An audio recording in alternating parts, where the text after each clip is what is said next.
Salut tout le monde, c'est Quentin. Aujourd'hui, on va parler de mes anciens produits Apple. Allez, c'est parti.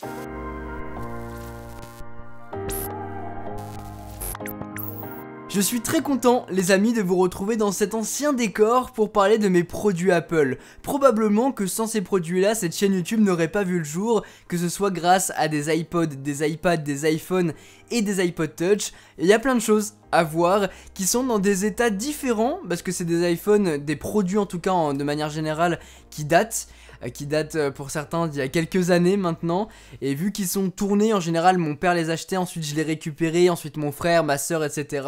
Bah certains sont dans des meilleures conditions que d'autres.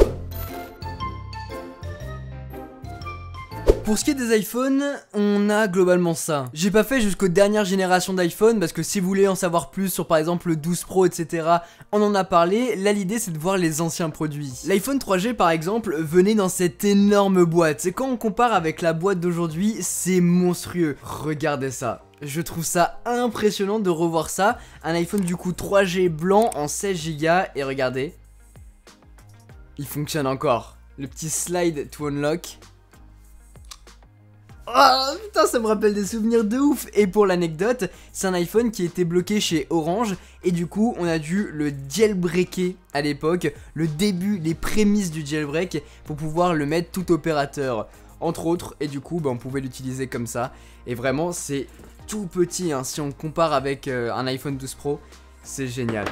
Et du coup il est encore totalement fonctionnel. Ensuite il y a eu l'iPhone 3GS. Pas énormément de changements si ce n'est du coup le coloris. Cette fois-ci on pouvait l'avoir en noir. J'adorais du coup ces coloris et ces formats, je trouve que ça tient vachement bien en main. Ensuite on avait les iPhone 4 et l'iPhone 4S qui avaient le même format avant de passer à une nouvelle génération, qui est l'un des plus jolis je pense, et surtout qui fonctionne encore.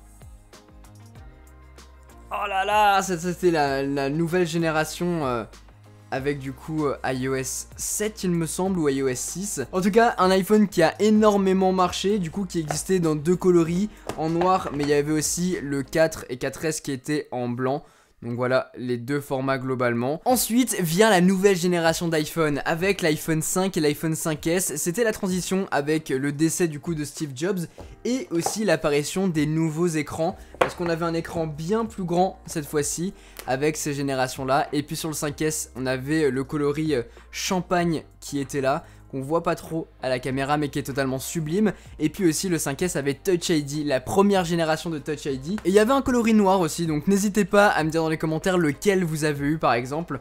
Mais en tout cas j'ai adoré cette génération. Et puis c'était aussi l'arrivée du connecteur Lightning, parce qu'avant on avait un connecteur 30 broches et du coup on est passé de ça à ça. Et maintenant on s'approche vers le sans fil. Entre les deux on a eu l'arrivée du 5C, le premier iPhone un peu moins cher mais surtout ultra coloré dans une boîte un peu particulière en plastique, un peu ce qu'on pouvait retrouver à l'époque avec les iPod Touch. C'était le coloris blanc pour celui-ci et c'était un format en plastique alors qu'avant on était sur de l'aluminium, mais il y avait des verts, des bleus, des rouges, etc. Et c'est qu'après avec les nouvelles générations qu'on a eu le droit à plusieurs tailles d'écran avec le 6 et le 6 Plus, le 6S avec le 6S Plus, le 7 avec le 7 Plus, etc. Un format qui changeait radicalement. Celui-ci c'était le 6S dans le coloris rose, et quand on compare avec l'iPhone 4 c'était énorme les différences. Et donc voilà, après on attaque sur toutes les nouvelles générations d'iPhone que vous avez sans doute vu sur la chaîne YouTube. Énormément d'autres modèles qui sont apparus en comptant l'iPhone 10 ensuite, et tous ces nouveaux designs qu'on connaît aujourd'hui. Parlons un petit peu d'iPod maintenant. J'en ai pas eu énormément mais vous connaissez sans doute le principal, l'iPod Touch de première génération grâce auquel on a pu commencer cette chaîne YouTube à l'époque. Et ensuite moi j'avais eu ce petit iPod Nano vidéo, vous vous souvenez de ça? Le Coverflow. Oh là là, les souvenirs de ouf. Donc voilà, un petit iPod avec la roulette, mais ce n'est pas le seul, parce que mon père avait acheté celui-ci, l'iPod classique, énorme lui aussi, qui est toujours fonctionnel pour le coup, qui a vachement jauni par contre. Il y avait aussi celui-là, un iPod Nano, un 4 Go tout petit. Et puis il y avait aussi le premier iPod de mon frère qui était ridicule et qui coûtait 50 € je me rappelle, l'iPod Shuffle. Je sais pas si vous l'avez eu celui-là, avec le petit mousqueton pour pouvoir l'accrocher. Bon, ça s'accroche pas là, mais voilà, il est tombé. Ça pouvait s'accrocher du coup directement à la ceinture. On n'avait pas d'écran sur ce modèle-là, ils sont venus après. On avait uniquement les quelques boutons. Et je sais même plus, il était combien de gigas? 1 giga, il y avait 1 giga, donc on pouvait globalement mettre 100 chansons dessus. Pour parler un petit peu d'accessoires, il y avait ce support là qui était vendu à l'époque avec l'iPhone 3G. On pouvait le mettre du coup à l'intérieur et le connecter du coup avec son câble et aussi avoir un output pour pouvoir mettre des enceintes par exemple. Et ce truc là, c'était vendu dans la boîte de l'iPhone. C'est totalement fou. Alors sachant qu'aujourd'hui on nous enlève les adaptateurs, bah à l'époque il y avait ça, ils s'en foutaient. Il y a aussi un truc, je sais pas si vous avez connu, c'est la Pro Mouse dans son emballage d'origine et qui a aussi énormément jauni. Ah là on le voit bien par contre, énormément jauni avec l'âge, mais on avait un peu la même idée que la Magic Mouse, à savoir bah du coup pas de bouton. Et puis il y a aussi le keyboard d'Apple, regardez ça, le petit tag juste derrière en blanc qui était vendu avec les Mac, genre les Mac mini etc, qui a aussi vachement jauni, vachement vieilli, et qu'on avait un petit câble juste ici qui était même tagué Apple. Il faut quand même qu'on parle des Apple Watch beaucoup plus récentes, comme par exemple la première génération, la série 0, avant que 6 mois plus tard il y ait la série 1 globalement. C'est celle-ci que j'avais chopée en gris sidéral à l'époque, et puis ensuite il y a eu la version 2 que cette fois-ci j'ai pas chopé, version 3 qui est juste ici dans son emballage et que j'avais pris cette fois-ci en argent. On passe ensuite sur un emballage plus petit qu'on retrouvera sur la série 4, la série 5 et la série 6 que j'ai sur le poignet. Avec celle-ci du coup c'est la série 4 que j'avais pris en gold. Ensuite j'ai pris la version noire et la version bleue que j'ai là cette année. Donc voilà. Les Apple Watch, globalement, c'est les modèles les plus récents, donc j'ai eu l'opportunité de les prendre chaque année, sauf la version 2 qui n'avait pas de changement. Mais voilà, les Apple Watch, un gros coup de cœur que j'ai bah du coup toujours sur le poignet, peu importe ce que je fais.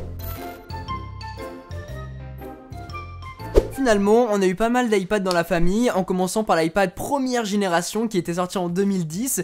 Malheureusement, je l'ai pas ici, il est dans le studio gaming. Mais par contre, je peux vous montrer l'iPad 3 qui lui avait été pris à l'époque, du coup un peu plus tard, qui avait toujours le port du coup 30 broches avant que ça passe sur du Lightning. Ensuite, on passe sur une génération supérieure avec l'iPad Air. Donc là par contre, on passe sur un produit beaucoup plus fin, beaucoup plus esthétique aussi, made in Apple.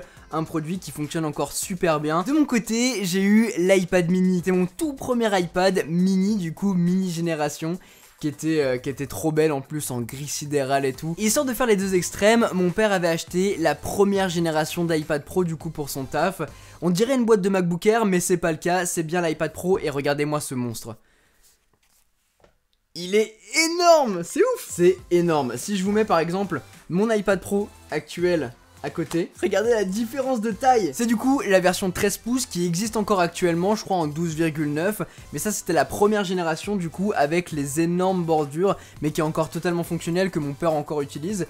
Et moi du coup je m'étais pris il y a de ça quelques mois maintenant un iPad du coup 2020, un iPad Pro 2020 qui est mon premier iPad que j'utilise vraiment à des fins professionnelles et que j'utilise en permanence, mais je vous ai fait des vidéos là-dessus. Donc voilà, c'est ouf de voir la différence de taille entre ces deux produits, sachant que finalement on va avoir beaucoup plus de puissance là-dessus, et c'est fou de voir l'avancée finalement, parce que ça c'était le NEC plus ultra à l'époque. Bon, en tout cas les amis, pour cette vidéo j'espère vraiment qu'elle vous a plu. Si c'est le cas, n'oubliez pas de mettre un gros pouce bleu, de vous abonner et d'activer la cloche si ce n'est pas encore fait. C'était un petit tour de mes anciens produits Apple, vous vous en doutez, et ce n'est pas tous mes produits Apple, puisqu'on a encore les produits de dernière génération que j'ai, qui sont un peu disséminés à gauche à droite entre les différents studios. Mais voilà, ce que j'ai pu retrouver ici dans mon ancien décor, c'est le côté un petit peu collectionneur qui ressort. Voilà, je suis pas un collectionneur, j'ai pas les trucs dans le meilleur état qui soit, mais c'est un peu les produits qu'on a gardés au fur et à mesure des années. Parce que voilà, ça fait un souvenir et puis c'est stylé. N'hésitez pas d'ailleurs à me dire de votre côté lesquels produits vous avez gardés, que ce soit des produits Apple ou bien des produits Microsoft à l'époque, ou bien des produits Samsung ou des produits sous Android en général. Donc n'hésitez pas à me dire tout ça en commentaire. D'ici les prochaines vidéos les amis, prenez bien soin de vous. Sur ce, c'était Quentin, passez tous une très bonne journée. Tchou!